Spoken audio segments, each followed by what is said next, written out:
오징어 게임 시즌1이 2021년에 공개된 이후 3년여 만인 지난해 12월 26일 넷플릭스 오리지널 드라마 오징어 게임 시즌2가 공개되었습니다. 공개 11일 만에 1억 2,600만 이상의 시청수를 기록하며 2주차에도 글로벌 톱10 1위를 차지하여 전 세계의 관심을 끌고 있습니다. 오징어 게임 시즌1과 마찬가지로 시즌2에 등장하는 한국의 전통 놀이와 음악까지도 주목을 받으며 전 세계인의 따라하기 열풍이 재현되고 있는데요. 일본에서도 오징어 게임 시즌2가 공개되자마자 넷플릭스 재팬 톱10으로 직행하며 전 세계의 흐름과 동조하는 흐름을 보였습니다. 오징어 게임 시즌1도 넷플릭스 재팬 톱10에 동시에 랭크되는 등 재조명을 받고 있기도 합니다. 그러나 2025년 일본 시간 1월 6일 미국에서 지난해 2월 디즈니 플러스를 통하여 공개된 일드 쇼군의 골든글로브상 사관왕의 소식이 전해지자 일본의 일부 인터넷 매체에서는 일드 쇼군에게 패한 한드 오징어 게임 시즌2 두 번째 골든 글로브 작품상 수상 불발. 오징어 게임 시즌2의 골든글로브상 작품상 수상은 실현되지 않았고 작품상 수상작은 쇼군이었다라고 대서특필하고 있습니다. 그들의 기사 내용을 들여다보니 오징어 게임 시즌2는 지난 12월 26일 정식 공개가 되기 전에 이미 골든글로브 작품상 후보로 노미네이트가 되어 화제가 되었지만 결국 가장 강력한 라이벌이었던 일드 쇼군에게 패하여 수상에 실패를 하였다는 얘기입니다. 그런데 이러한 느낌의 기사는 일본의 매체뿐만이 아닙니다.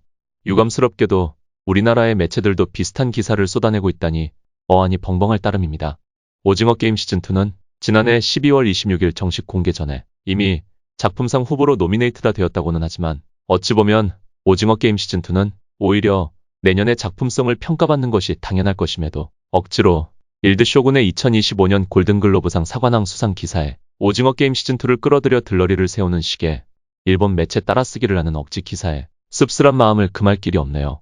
한편 이번 영상에서는 리얼사운드라는 일본 매체의 오징어 게임 시즌2에 대한 전문가 리뷰 기사를 소개해드립니다.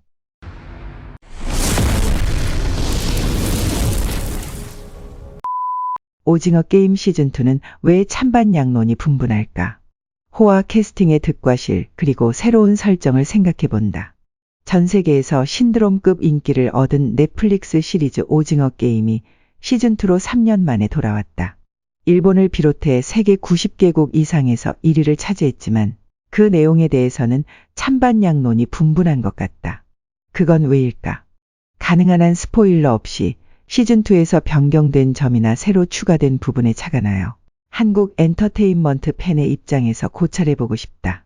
우선 시청하고 바로 알아챈 차이점은 이정재가 연기하는 주인공 송기훈의 성격일 것이다.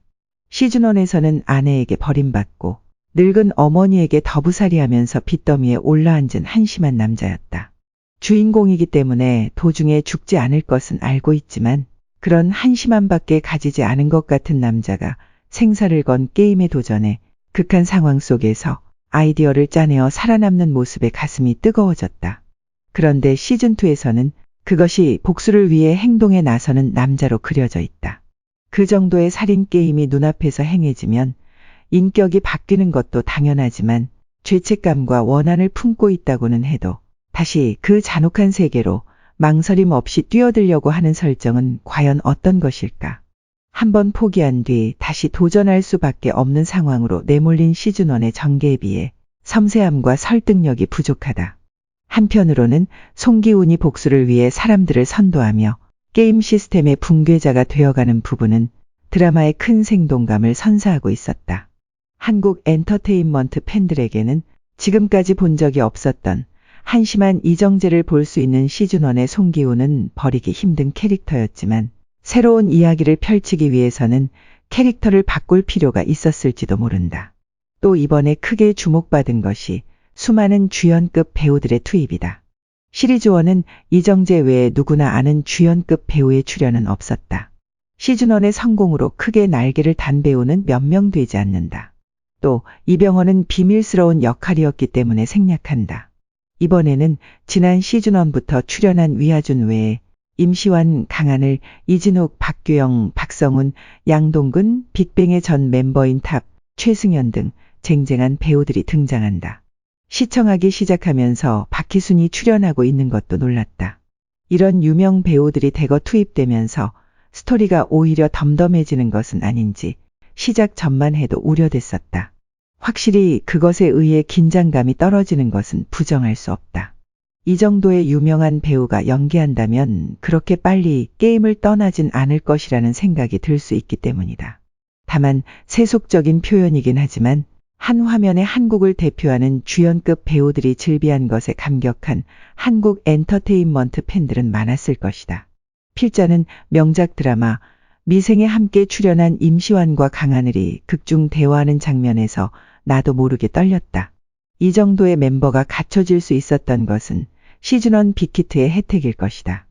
드라마의 평가와는 관계없는 일일 수도 있지만 배우의 매칭을 보는 즐거움은 드라마 감상의 묘미 중 하나다. 참고로 개인적으로 주목한 배우는 2024년 드라마 눈물의 여왕에서 악역으로 깊은 인상을 남긴 박성훈이다. 이 작품과는 전혀 다른 군인 출신의 트랜스젠더 현주 역을 맡아 행동거지 등 그에 걸맞는 신들린 연기를 보여준다.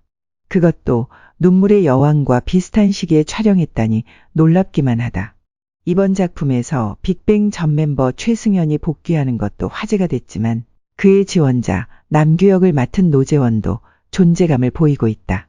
정신병동에도 아침이 와요, 살인자 난감 등 화제작에 속속 출연하고 있는 새로운 실력파 조연 배우지만 그는 정신적으로 불안정한 인물을 연기하는데 지금 가장 능숙한 배우일지도 모른다. 게다가 시즌2에서는 스토리의 중심이 되는 게임의 설정에도 새로운 구조가 도입되었다. 아이들의 놀이를 주제로 하나의 게임을 하다가 지게 되면 죽는다는 점은 변함이 없지만 게임 후 살아남은 참가자들의 게임을 중단하는 투표가 매번 이루어지게 된 것이다. 언뜻 보기에는 민주적인 구조처럼 보이지만 이것이 애매모호한 사태를 초래한다. 어디에 투표했는지 가슴에 걸린 OX의 와펜으로 한눈에 알아볼 수 있도록 되어 있어 참가자들은 점차 대립한다.